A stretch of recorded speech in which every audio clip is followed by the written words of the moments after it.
방역당국의 역학조사를 방해하며 방역에 찬물을 끼얹고 있는 상주 BTJ 열방센터 관계자 2명에 대해서 재판부가 구속 여부를 심사하고 있습니다.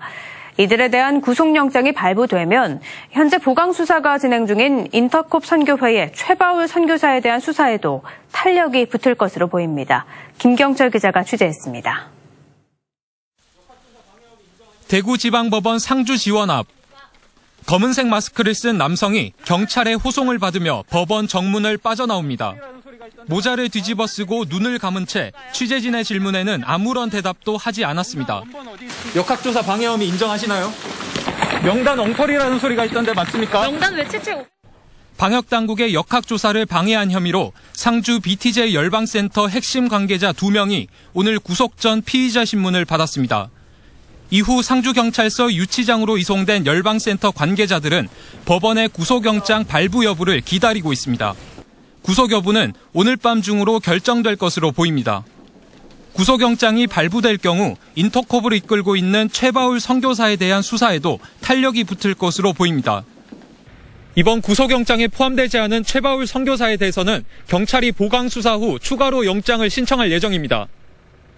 앞서 신천지 이만희 총회장의 재판에서 재판부는 명단 제출은 역학조사 준비 단계에 해당한다며 명단 제출 요구를 거부한 것이 역학조사 방해에 해당하지 않는다고 판결했습니다. 같은 판결을 우려한 수사당국은 열방센터의 명단 제출을 요구하기 전부터 역학조사가 진행 중이었다며 명단 제출 요구를 거부한 것은 역학조사 방해가 맞다고 재판부에 주장한 것으로 알려졌습니다. 우리의 특정 날 27일, 20일 특정된 날짜고 확진자가 나왔고 그 확진자에 대한 동선을 확인 중이었고요. 방역당국에서 역학조사가 벌써 진행되어 있는 상태잖아요. 확진자 동선이 이제 열방센터 방문한 게 나왔으니까.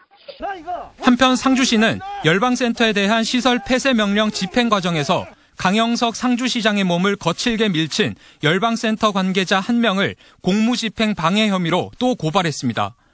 열방센터 관련 고발은 이번이 4번째입니다. 전국의 열방센터발 누적 확진자는 713명까지 치솟은 가운데 확진 판정을 받은 상주교도소 교도관도 열방센터를 방문한 가족에 의해 전파된 것으로 밝혀졌습니다. MBC 뉴스 김경철입니다.